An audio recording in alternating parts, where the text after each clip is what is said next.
If you want to make $10,000 a month as an online coach or $120,000 a year, I'm going to show you the exact business model that I'm using in my business to make $70,000 a month plus. And it's the same model that I've given to hundreds of other coaches, whether they be fitness, nutrition, life coaches, even PTs that want to create online offers, that's helping them sign 5 to 10 new coaching clients every single month so that they also can make $10,000 a month plus online. So stick around if you want to see the exact business model and the things that you're going to need to set up in your coaching business to get started and scale to 6 to 7 figures online within 12 months. All right, so before we dive into today's training, go ahead and smash the subscribe button.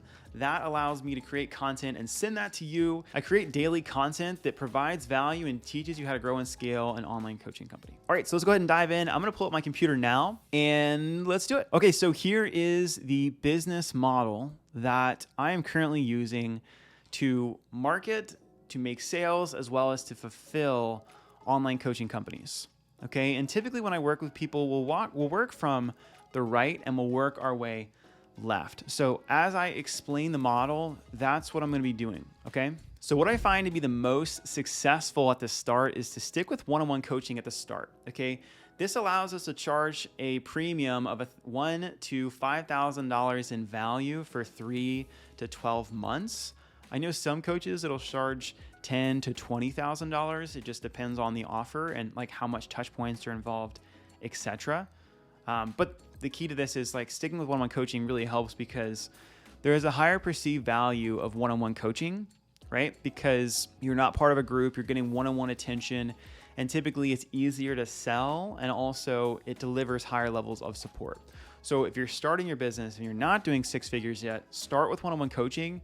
Once you're doing mid 6 figures, you can look into group. But for most people, it's a 90% of people, I'm going to start them off with one-on-one coaching first. Okay, so we're gonna pick a price point between $1,000 and $5,000 that's for a 3 to 12 month transformative experience, and we're going to charge for that time period. We're not going to do monthly billing. We're going to ask for, hey, if it's 3 months for the coaching, it's at least $1,000 upfront. You can always downsell and go to the monthly options, but I'm going to encourage you, try to do paid in full and get cash collected upfront first. Okay. Once you have developed your coaching offer, your price point, you know who it's for, then we want to build your sales system. The sales system is made up of 3 parts. I find that a 2-call sales model works really well. And the reason for this is that first call can be more of an intro call and it's more relationship driven. It's not transactional in nature. It can be 15 to 30 minutes and you're just getting to know the prospect and providing a little bit of value and sharing how you potentially could help. It's a very soft call that allows you to develop the know, like, and trust factor before you pitch your offer. Once you've had that call, setting up a sales call that's between 45 and 60 minutes long, that's more goal setting and also painting expectations and the picture of what it's going to look like to work with you. Okay, and on the end of this call is when you'll ask for a deposit or you'll ask for the pay in full for the coaching program. The 2-call works really well, especially if you're new to coaching. The third part of the sales process is going to be booking calls. So you're going to be booking calls primarily from either the DMs, Messenger, or text message conversations. You could do it via email, but I'm going to be honest, I see the most amount of conversions that happen in my business are actually coming from text messages. But before that, when I was doing a lot more conversations in the DMs, I was booking almost about 90% of my calls in the DMs. So you want to have a proven process that's going to take a stranger who's engaging in your content or opts into a free training to ask them the right questions, to invite them to a short call, ask them more questions, and then book a longer call to tell them more about your offer. Okay, so that's the sales part of the business. And you'll see I put some just general numbers here. If you have a connection call, I'd imagine about 50% of those people will be pushed to sales calls. Some people won't be looking for support right now. Some people won't be good fits. So this will actually save you time by having a 2-call model. And then on average, what we see is about 30% of sales calls become clients. When you're getting started, it may be higher if there's a lot of know, like, and trust factor. Like if you're using your immediate network, you might have 50 or 60%. If it's cold traffic, like no one has ever heard of you, they don't know your name, there's not a lot of social proof, you're going to look at more close to the 20 to 30%. Okay. So that's the second part of the business. We've got the sales process. We talked about coaching. And then marketing. So this is huge, okay? I'm gonna cover all the different ways that you could possibly use to grow your coaching business. And inside of marketing, there's two main categories. One is nurture and one is awareness. We're gonna start with nurture and work to awareness.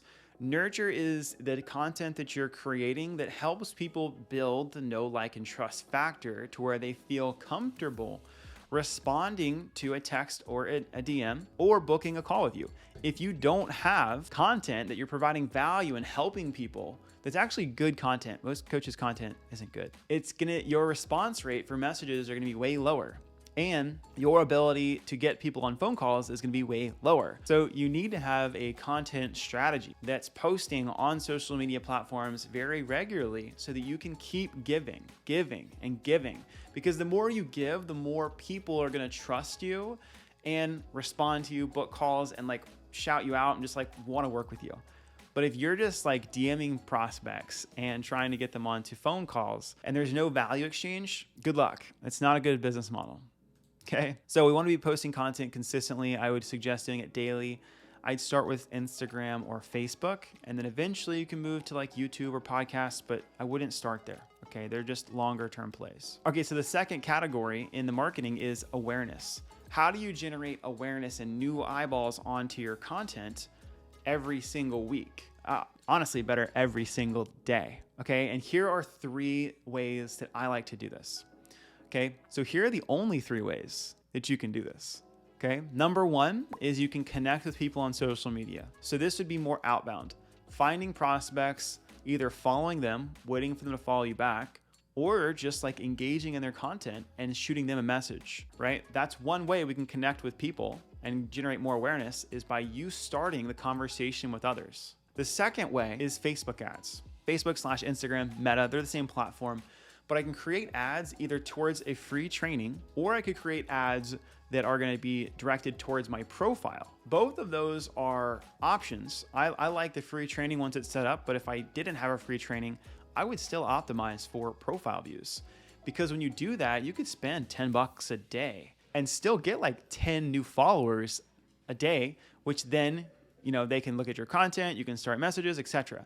But regardless, we want to be spending money to drive people to us so we get more eyeballs on us, okay? And then the last way we have here is shout outs and collaborations.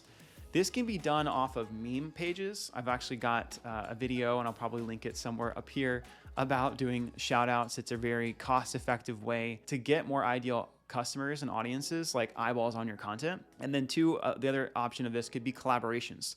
This could be with other business owners, other influencers, other people, even your clients could do collaboration posts with you, and that can drive more traffic to your account, where they then see more daily content, they start a conversation, and they go down the process.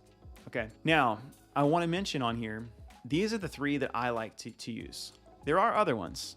I could create viral content, okay, and that could drive new eyeballs and create more awareness to where they then get nurtured and go this way. I don't necessarily have that on this list because it's not scalable. Okay, when I say that, it is scalable. It's not predictable. Okay, so like I can't predict if I make 10 reels, how many followers will I get? We don't know. Okay, and that's why whenever I create content, and the clients that I work with, we're creating content to nurture our audience.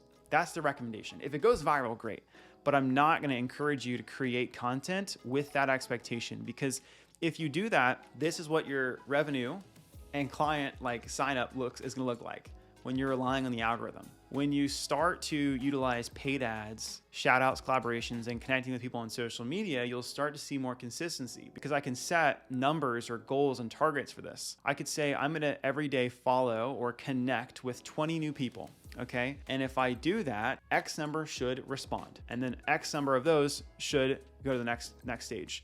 Continued. Same thing with ads. If I spend $1,000, I should get at least 100 leads, and that continues on. Shout outs, if I do a shout out and I get 100 new followers, that should continue. So that's the reason that it's set up that way, is that it's all geared around predictability. So these are the stages of a coaching business. If you guys want any support in this, I'm gonna put a link below to scheduling a call with my team. This is the exact process that we help all of our clients install in their business, And this only takes really about 2 months to get started. And then it's a 6-month container of how I help people. And the rest of the 6 months is really focused on this awareness piece. This first little bit here, 1 to 2 months to get started, this is where most of the magic happens. So if you're looking for support in this area, I'm gonna put a link below. You can schedule a call with my team, and on that call, we'll kind of break through the exact process of how we can help you. Cool? Thanks for watching, and we'll see you guys next time.